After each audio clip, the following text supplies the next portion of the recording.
Real Talk with Rajon.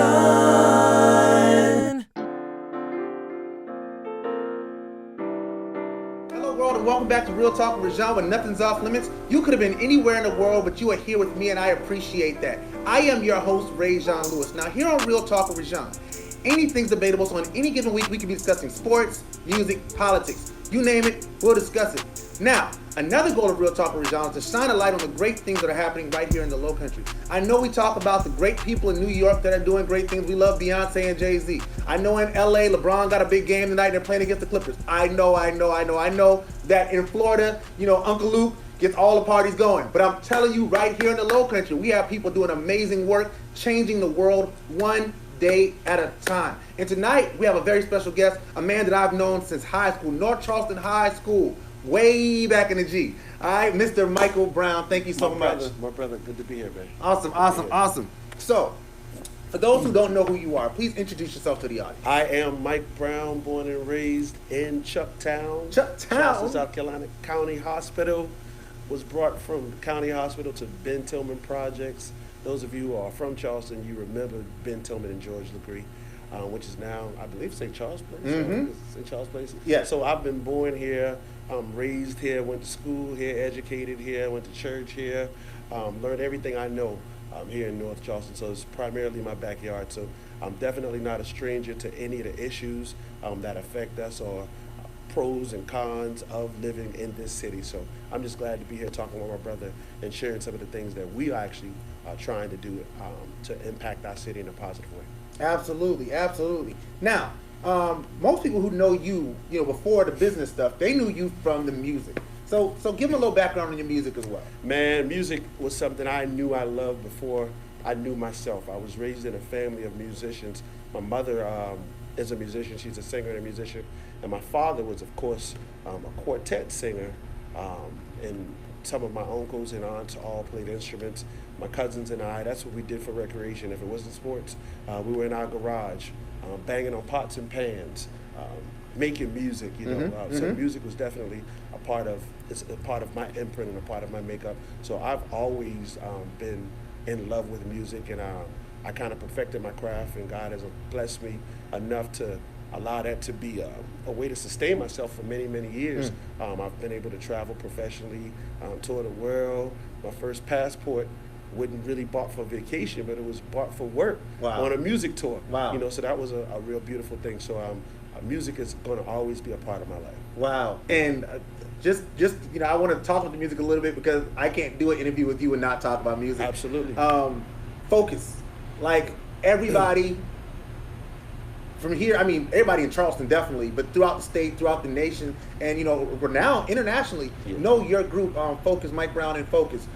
Give us a background on how that group got started. Focus, back when you and I were at North Charleston High School, Darrell Ravenel wanted to create an aggregation of singers that were colorful, and at that time, Kirk Franklin had just hit the scene. So music was progressing, and musicians were becoming a lot more innovative. So he had this idea of creating this vibrant group of individuals from around the city that weren't afraid to test the waters, for lack of a better word, and kind of change the culture of music here in Charleston. Of course, we're a very traditional city, so everybody had a choir, but nobody really had a group. Right. Of young singers that was dancing and moving and singing and touching, the younger folks. So we created that aggregation of singers, musicians as well. We had a lot of musicians that wanted to be creative in their craft and not just playing the basic, regular hymns, et cetera, et cetera. So we put a band together of some musicians that were willing to practice for hours in the garage, singers that were willing to rehearse. Literally, this is God's honest truth. We rehearsed some nights 1, 2 o'clock in the morning. Wow. We'd be in 5 and 6 hour rehearsals 2 and 3 nights a week. Trying to perfect the sound that we had. So Darrell eventually got called to the ministry, and it was something that he no longer had the time to do. So he asked me. I was his music director at the time, to kind of take the group to another level. So that's when we started. We released our first recording and started, traveling, doing a lot more things that we had in our heart to do. So Focus is definitely a part of who I am as well. Awesome. So Heart of a Worshiper, was that the first album? Or? For Heart of a Worshiper was technically the second album. The first album we did, we recorded and we called the studio Mount Holly Studios, I believe it was, on Calhoun Street, downtown Charleston. And this had to have been back in 1999. Okay. And we actually released that record, but I don't think we kind of sold it. We kind of released it, kind of gave it away to a whole lot of people. But our first professional recording was The Heart of a Worshipper, which was recorded in 2005. Yes, amazing. Yeah. Like, amazing. Like, I still listen to that album. Me too. Like, I still listen like- to it. It's timeless, and I'm not saying it because I wrote it. It was really birthed during that transition in my life where I was trying to find out what I was going to do with my life. And I Yeah. always tell people, if you don't mind me sharing this, we're talking about Please do. music. People always ask me, where did Mike London come from? Where did the name? People ask me that. People that grew up with me was like, your name is Mike Brown. Where does Mike London come from? Mm-hmm. And I always tell them about the story. It's like those of you who are familiar with Bible stories. Is a story about Saul, who was the persecutor of Christians at one point in time. And he had what we call the Damascus experience, where he was on the road to Damascus, and he almost, it is literally, for lack of a better word, he found God on that road. Yeah. So for me, London was the place of rebirthing for me. I was on a tour with the College of Charleston choir, and I got sick for about 2 or 3 days. And during that time of sickness, God began to just speak to me like I had never heard the audible voice of God before. Wow. And I began to write down the things that he told me I was going to do, from writing songs to the ministry to the community work to the production company to everything. I began to write my vision in London while I was sick on a bed in London, England. Imagine that, right? So when I got back from London, God's honest truth, 7 days later, I proposed to my then girlfriend, wife. Wow. Because my life had hit a different track. And I know people don't really believe it, but it's the God's honest truth. So London for me represented rebirthing. And literally, maybe the same night I proposed to my wife, Focus recorded The Heart of a Worshipper. Wow. That same night, and this was literally 6 to 7 days from the time I'd gotten back from London, England. So when I came back with a fire and a vengeance on reclaiming my life, Yes. trying to work to my fullest potential, and just being the best me that I could be. So London always represented a rebirth for me. So I named my music production company Mike London Music. So when social media came out, we've had Facebook. You couldn't put so many characters on it. So it was Mike London, and then some of my pages were Mike London Music. So people just started calling me Mike London, but it was never meant for them to call me Mike London. It's Mike London Music. So that's just a little quick story for those that don't know. But yeah, man, music. Wow. Yeah, Wow. you got me. Wow. I got to tell one more album. Good Time. Good time. So what was the mindset? And for those who don't, so I want to make sure I do this because this is important. Like, they're not paying me to do this. If you haven't heard these albums, you need to go to iTunes, find Heart of a Worshipper, Sound of Victory. Sound of Victory, Good Time. and find Good Time. I'm telling you, you cannot go wrong on those 3 gospel albums. Like, you just cannot. And it's on par or better than a lot of industry stuff. I'm just telling you. I'm telling you, as somebody who loves music, somebody who's followed the careers of these people, who's known so many people in the group, but not just that. If I didn't know them, I would still be saying the same thing. They're just dope, man. They've been dope, been dope, been dope. The writing is great, the music is great. But sorry, Good Time. No. What was the mindset behind that album? Good Time record, okay, so we had already done Heart of a Worshipper. We'd already done Sound of Victory, which both Sound of Victory was like so unorthodox for gospel music at that time, because we got like turntables, we took it back to the 80s. A lot of the music sounds like the 80s imprint, with I mean it's just we never really tried to tailor our music to the industry sound, but we wanted to be honest in a sense where everything I wrote, I didn't want to write because I was trying to mimic or emulate somebody else's sound. Right. I wanted to stay true and authentic to what God had actually gave me, because that's being somebody else, you could only be number 2, but being yourself, you'd be number 1. So I was trying to be the best me I could be. That's so Good Time was just a record. We wanted to put out the music, lyrical content. We wanted to give you an idea of what a church service is like. So the title of the record was Good Time on Church Street.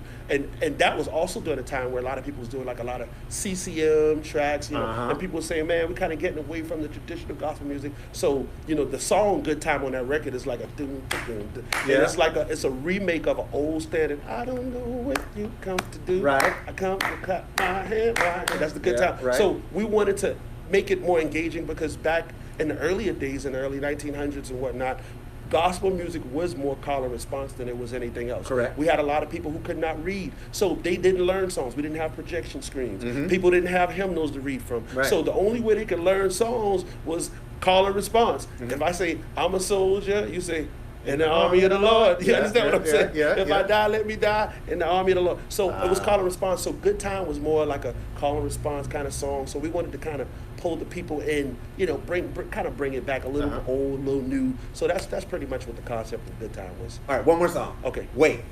Okay.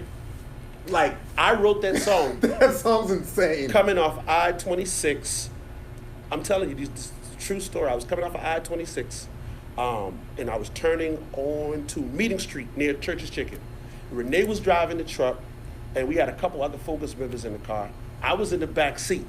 So I already read, I read a lot of scripture. So most times when you read the word, that's the first thing that comes out of you. So I love music, and I'm reading the word, so I can write a song about anything that I read. Yeah. I mean, literally, I can write a song about anything I read. So I just started clapping in the back seat. They weren't really paying me much attention. I was sitting back seat by the window, and I just started singing, "They that way." Dun, dun, dun, dun, dun, dun. Upon, like that whole first phrase came to me. Shall I did not have to. Wow. I wasn't sitting down, That's and crazy. I heard it, and they were like, "Yeah, we like that." So they churchy. We in the car, everybody started clapping. So then I taught the song to the group, man, and Like, it was it's just it was like a hit. I that. developed Like it, yeah. I had to nerd out right there on the music real quick. Yeah. Like I said, if you've heard it, you know what I'm feeling. You know the vibe, and I've never actually had to have this, been able to have this conversation absolutely. with you. But I've just been such a fan of all you guys in music, man. I love following the progression of the group. Going from, and the crazy thing about the group, and it really transitions to our next topic is that group really has become like a core of family for you. Exactly. Can you talk about how they've helped you, in your life? They are a core group of people. We have a group of people that it's not. We always tell people it's not about the music. Some people that sing with my group Focus, I'd never heard even sing before. Kimmy L. Smalls is a prime example. Kimmy L. would just come to rehearsals. She had a good spirit. She would sit in the audience, and I called her up one night. I was like, "I want you to join the group." Never heard her sing before. Wow. And we've got many stories like that because we always knew it was bigger than a song. God used the song to bring us together, to kind of do life together, if that makes sense. Yeah. Because now we've got that young group of people that were in high school at the time. My Right. wife was young. My wife's sister, she was 15 years old when she joined Focus, and now she just graduated from Howard University with her doctorate degree. Praise God. Doctor. So we have done life together, and so many things have happened. We've had people in our inner circle die, like Addie died of cancer. Went to North Charleston with us. Right. So much has happened to kind of bond us together. And I always tell people, trouble has a way of bringing you closer and bringing you together, like socializing and jokes never will. Right, You know what I'm right. saying? So we've been through a lot of things together: loss, family, betrayal. Literally almost getting into fights, arguing. Of course. That it's like any family. Yeah. But what we understand is it doesn't matter how tough things get. We know that our lives have a greater purpose than just going bowling or going Right. to the movies. Right. So Right. we keep that in our minds because you got people that have been friends growing up and they kind of outgrow each other. Right. And they only outgrow each other because their lives are not really moving in the same kind of Correct. direction. Yeah. But when you're being productive and you have a group of positive people that keep you accountable, that's just a beautiful thing. So Focus has become, they've become a part of my family. Praise God. Yeah, so absolutely, man. I believe what it was 2016. Was it 2016 you ran for office the first 15. time? 2015 you ran for office. So how does one go from being a musician, someone who works primarily in the church, Yeah.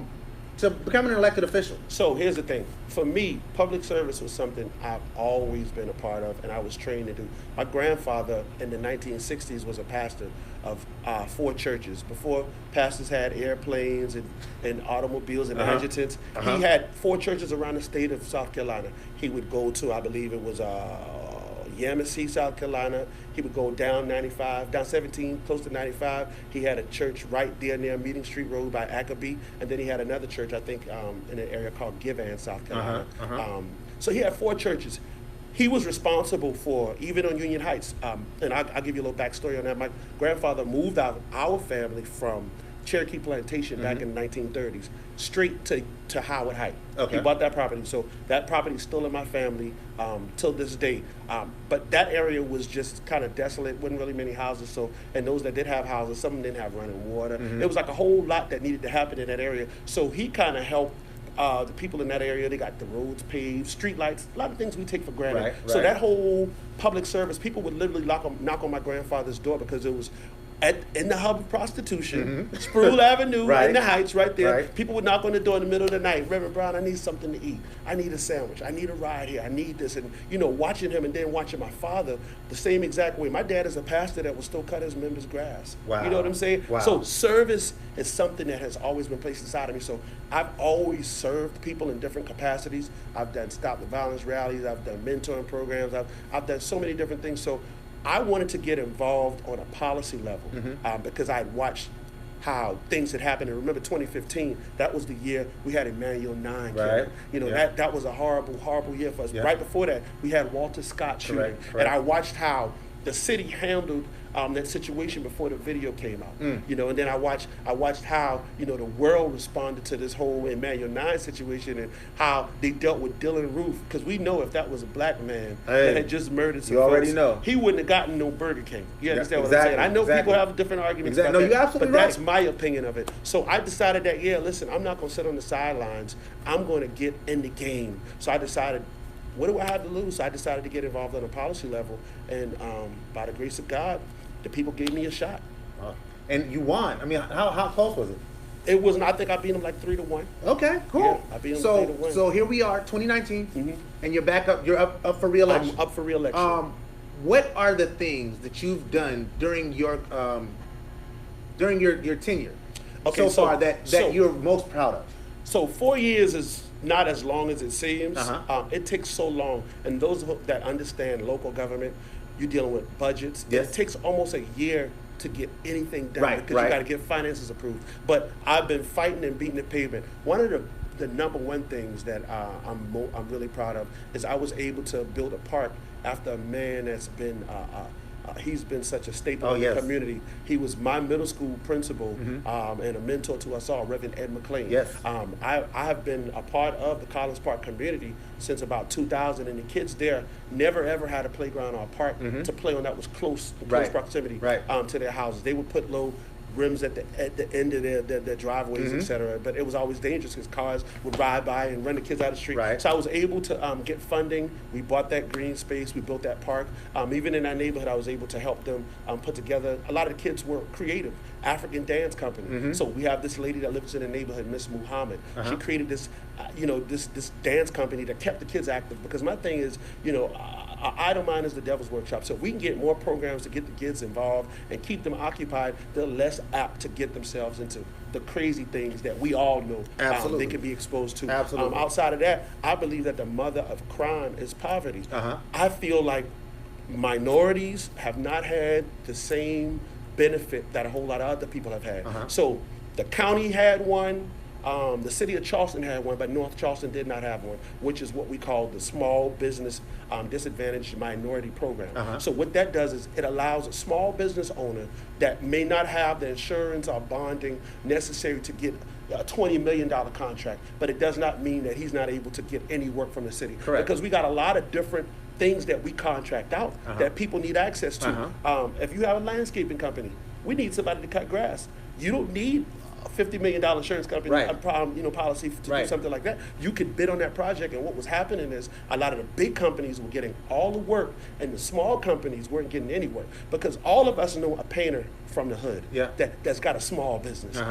I believe the small working businesses are what actually keeps the economy of America moving. So if we could feed that economy, and Mr. Darrell, we'll say Mr. Darrell. Mr. Darrell lives in the neighborhood, and he's got a painting company, and he's got a landscaping company, and he's got a lot of young boys that live around him that's looking for jobs. And Mr. Darrell lucks up and he gets a $5 million contract from the city of North Charleston to cut grass up and down I-26 or the parks and the playgrounds. So now Mr. Darrell is hiring some of the boys who have the potential to be on the street. And then he got other boys that want to learn how to paint. So now he's hiring a guy that an ex-felon that just got out of prison. He's looking for a job because we know he's going to check the box anywhere else. But he can go to Darrell because Darrell now. So that small minority business program to me is something that most any local municipality needs to push and support, because it definitely can help the underserved and those areas where people cannot afford to, like I said, have these huge companies. Every company starts from someplace. So the small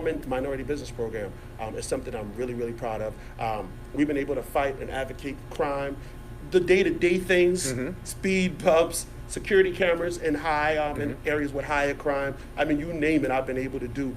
Help people move out of their houses that have had flooding issues, ceilings repaired, older folks that hadn't had resources to get trees cut down in their yards. The simple day-to-day things that you wouldn't think people need and they won't have access to, we were able to help them with. So I'm really, really proud to answer all of the calls of my constituents. I love that. I love the energy with which you talk about the people that you serve. Because so often it's all about perception. That's right. Especially in politics. Oh, yeah. It's about, how do people see me?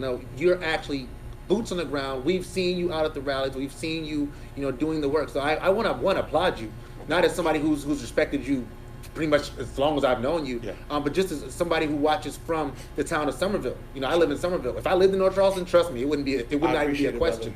But I just respect so much what you do and what you've done for the community. I want you to make the case to the people of North Charleston.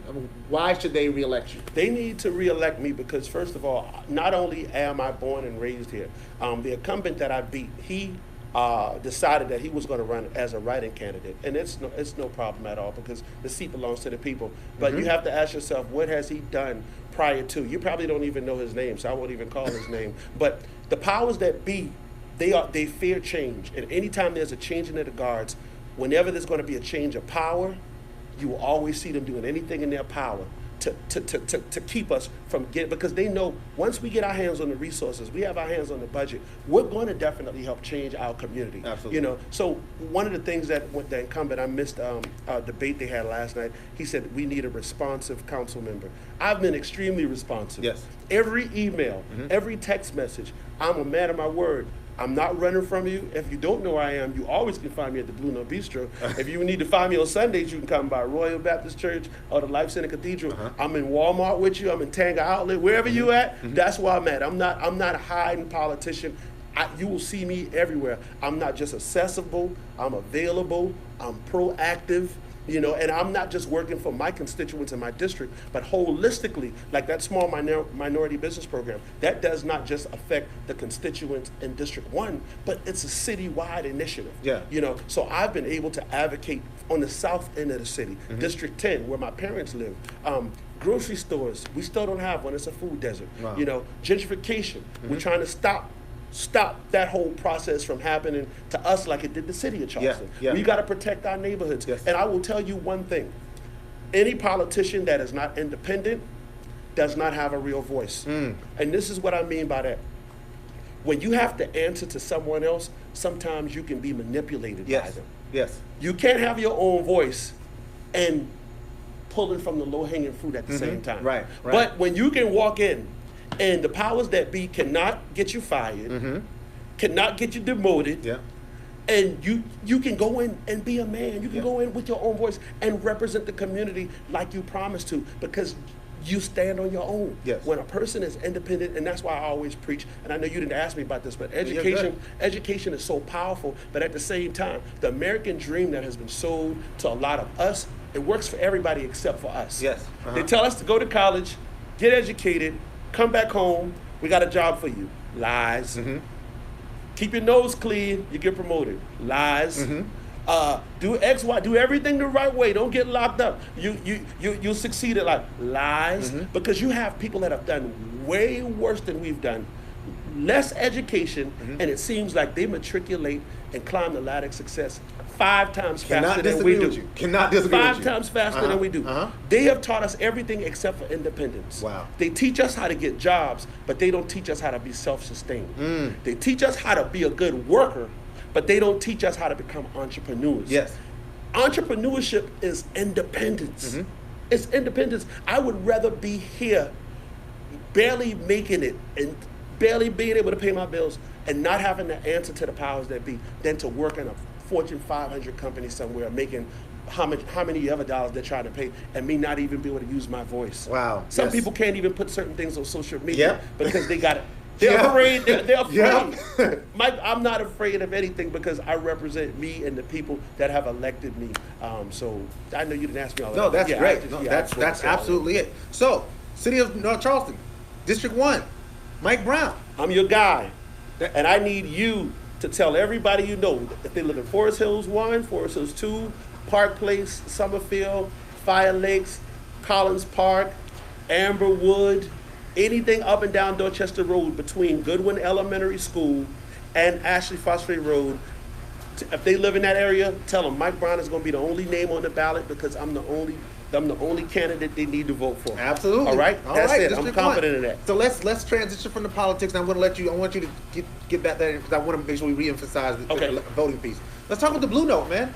So we gotta talk about the Blue Note. Where did this come from? This came out of nowhere, brother. So I'll tell you this. Henry and I, we wanted to do a customer appreciation Christmas party. Of course, he's a cosmetologist, so he has like a lot of clients that he does a whole lot of things for. Uh-huh. And I had a lot of people I was doing a lot of work for, you know, some of my constituents, a lot of people I've done business with. So and Jacob Taylor. Uh-huh. So we decided, let's put together this Christmas party, Mike. And when we put it together, you be the entertainment. I was like, all right, cool. So we did it in this place right here. Mm-hmm. I leave to go to Europe. I get a call 3 weeks later. Mike, the building is available. I said, hold up, the building is available? Yeah, what do you think about trying to get it? I said, well, let me think about it. Let me pray about it. Let me make some phone calls. Mm-hmm. I made some phone calls, and it was almost like it was God, man, because Wow. there was no opposition. Mm-hmm. The guy was like, sure, Councilman Brown, we'd be glad to give you this building. Look, Mm-hmm. this is what we're asking for, X, Y, and Z. I had never been in this type of business before. Uh-huh. I understand music. I understand entertainment. I do like good food. Uh-huh. So I knew some good cooks, some good chefs. I know how things should be. And, you know, when you have been, you know, we may have never been a server before or a bartender, but we kind of know what service should be like. Absolutely. So Absolutely. we could teach people Absolutely. what we like. So that's pretty much what we did. You know, I'm not ashamed to say I'm a novice, and I've had a whole lot of mentors and people. I'm like Carlos Brown, who is a master chef who lives in Atlanta, Georgia, but he's a local legend as well. Wow. And he was a choir director, musician as well. So he and I had built a relationship. He kind of coached me through a whole lot of things. Javon Buckley, and of course, had worked in the culinary industry for years. So they kind of tweaked us on it. Henry had already worked in this type of business because he's worked with Vegas and a whole lot of others. So he kind of understood how it should run as a business. So we decided, listen, let's write our vision. We wrote it. And this is what it is. Blue Note The Cap. Blue Note Bistro. Blue Note Bistro, man. Yeah, like man. so the crab balls. The crab ball. Yo, we came. I think we came not the opening. We came like the opening week. Yeah. And like we sat at the bar, and me and my wife were like, "Yo, we had. I think we had just ate." And I was Yeah. like, "We gonna go check it out." Yeah. Man, those crab cakes, yo, It was good. so good, That's man. good, that's good. Bruh, I'm saying. And every time I come here, it's a very nice. If you haven't been here before, it's a very nice adult atmosphere. It's Absolutely. not, you know, no craziness. I've never seen any nonsense going on here. No. It's an awesome Because place. we are branding ourselves as a restaurant. I don't care what you hear. Some people say, oh, it might be a club. It might. No, we're branding ourselves as a restaurant. Uh-huh. The food is the focus. But people love music. Yeah. People love music. And people, our culture, we love music and we love food together. We Uh-huh. do it at wedding receptions. Yep. We do it after church Church, service. yep, yep. We do. So food Yep. and fellowship Yep. and music just works together Yeah. for us. So that's the element, you know, we've been trying to create in this whole environment. Family friendly. It's not some place you don't feel like you can bring your kids. Right, absolutely. You know, you don't have to get pat down. You don't have to get worn down. Yeah, yeah. You know, because we want to attract young professionals, older professionals, people that just want to have a good time, get some food, and enjoy the company. You got family in town, come here to the Blue Note Bistro. It's some good music. We all love good singing. Absolutely. You know. So we be like a little two-step every once in a while. You know, so that's what the Blue Note is about. Yeah, man. I mean, music. Y'all have like artists performing like almost every night, almost. We do. It feels like do y'all have a specific theme that goes around that? Well, kind of, sort of. I kind of reach out to a lot of, because I've met so many people working in music so many years. So we've had gospel people here. Uh-huh. Like first Sunday in November, we're going to have Crystal Brown Hayward Oh wow. performing Okay, here for all right. gospel brunch. Yes. You know, so we're not just limited to funk or soul or whatever. We want everything. Yeah, because y'all had Benny Starr. Benny Starr did yeah. something here. This Friday we've got Mystic Vibrations Yep. reggae band. Yep, yep. You know, Yeah, karaoke night on Wednesday. karaoke on Wednesday Yo, with so $100 prize. I've been looking for karaoke. I've been looking for a good spot for karaoke for a while. I went to this place. I'm not going to say their place's name, but it was not the atmosphere that I was hoping for. For karaoke. So I was like, I'm probably not going to go back Well, here. this is a music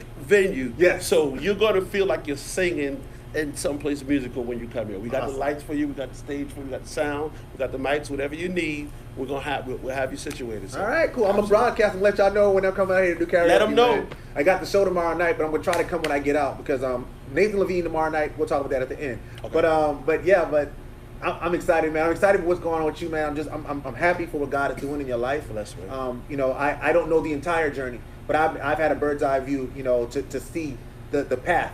And, you know, really for a lot of people that come from where we're from, you know, it's the blueprint. You know, it's the blueprint.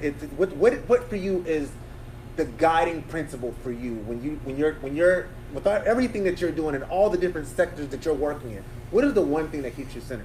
The thing that keeps me centered, man, is where I've come from and my faith in God. You know, as you know, I was drafted when we were at North Charleston High School. I was in 12th grade, North Charleston High School. I only needed 2 credits for graduation, so I had an English class, I think, and a math class or something like that. So they wanted me to be the music teacher at North Charleston because they didn't have one. Right. So they needed somebody to teach the part. So Palmer, of course, you know, they drafted me. All of us, me, you, Nikki, Javon, Tim. What's the old girl name from oh Lord, Rosemount? What we used to call it? Ghetto C.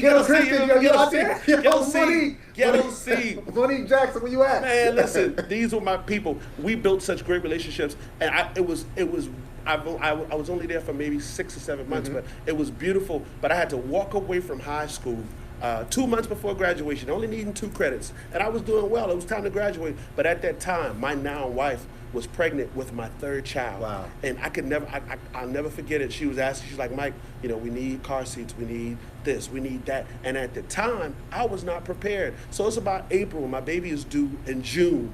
I don't have no car seats, she's living with her parents. I'm trying to figure out, man, listen, ain't that much weed you can sell. My daddy ain't playing, let's sell him dope. Right. So you gotta do what you gotta do. I had to get a job, and my cousin Leroy Harper called me and he said, Mike, I got a job for you. If you come and work, I'll get you a job. So I went to my dad, said, Dad, I know y'all don't want to hear me quitting school right now because I'm so close to finishing, but Shamir is due in 2 months, and I gotta get this job. So I got the job, started working there, man. And graduation day, when everybody was graduating, I drove my little pickup truck down by the Coliseum, and I could see everybody celebrating, man. I had tears in my eyes. I'm like, man, I done gave up my whole life because of mistakes that I've made. So I'm telling you, that moment in that truck was a very defining moment in my life.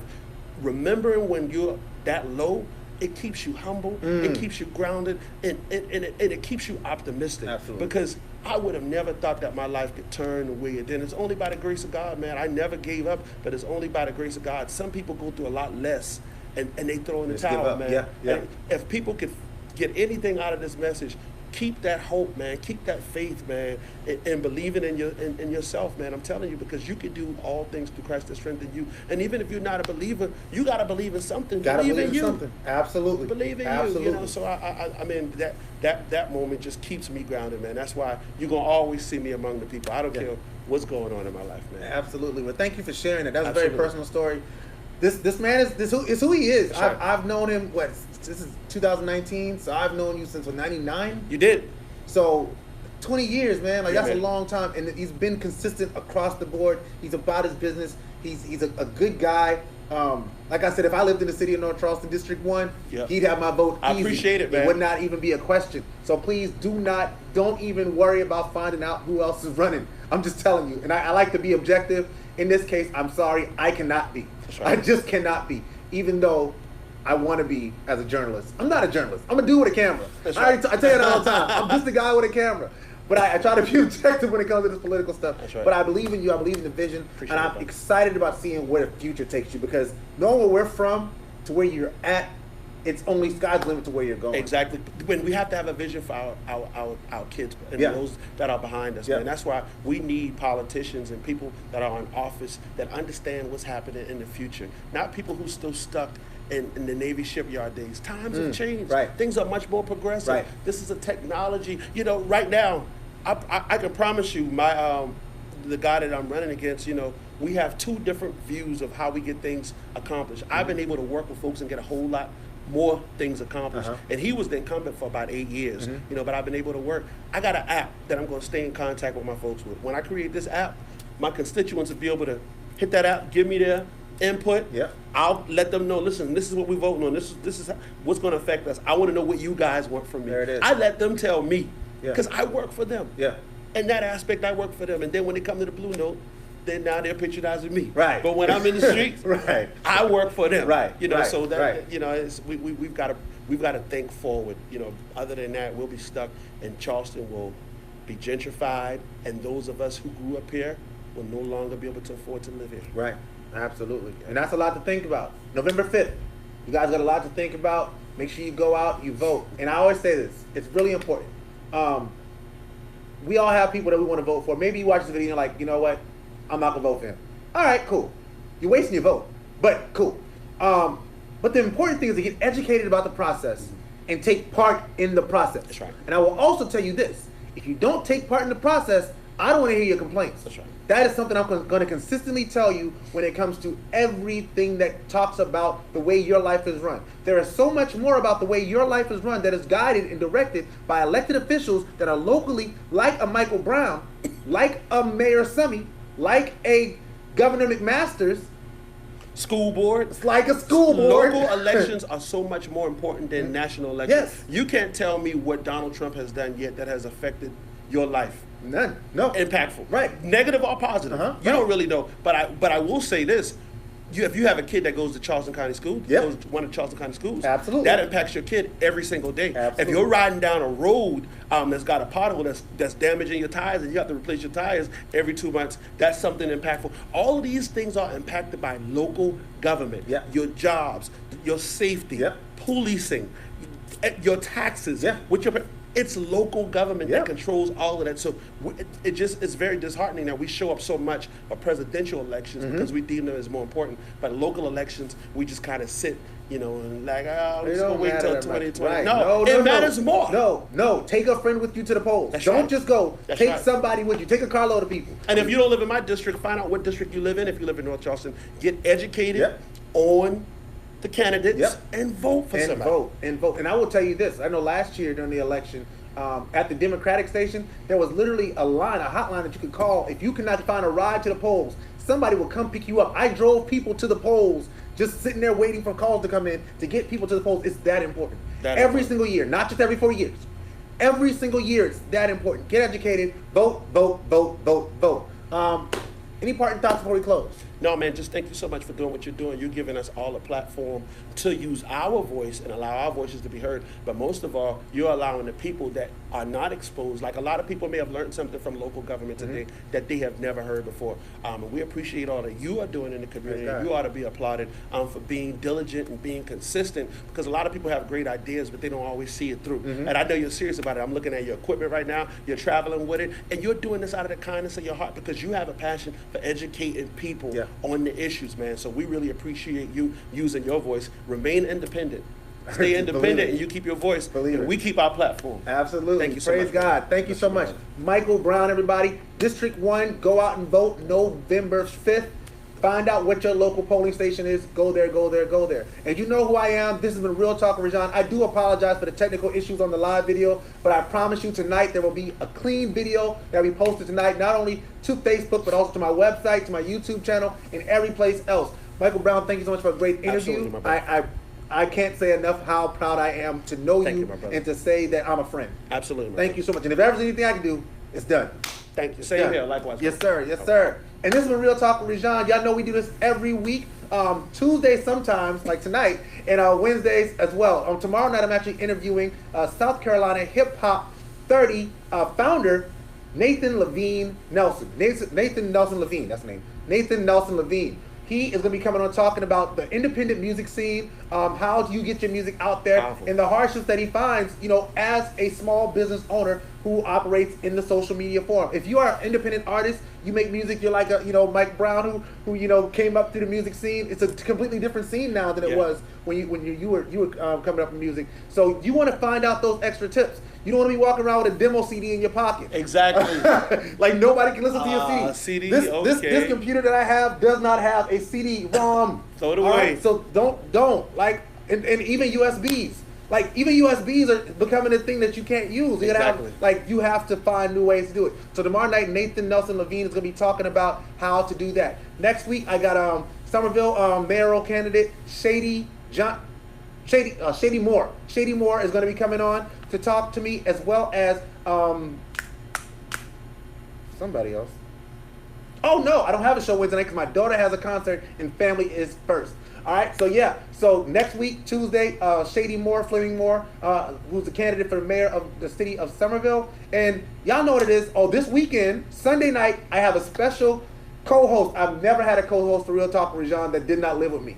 Jaden James, Shout out to Niecy J. She reached out to me. She said, Uncle Ray, I want to get into this podcasting thing, social media thing. So she's coming on. She's co-hosting with me on Sunday night. So send me your topics. Me and her kicking some stuff back and forth. It's gonna be a good show, man. She's an aspiring sports journalist, and she's an amazing young woman. I'm excited about her future. So Sunday night is gonna go down. And always remember, always remember that God is everything. Without Him, I am nothing. So never forget where your help comes from. And if a man doesn't stand for something, he is bound to fall for anything. Now that's real talk. I will see y'all soon.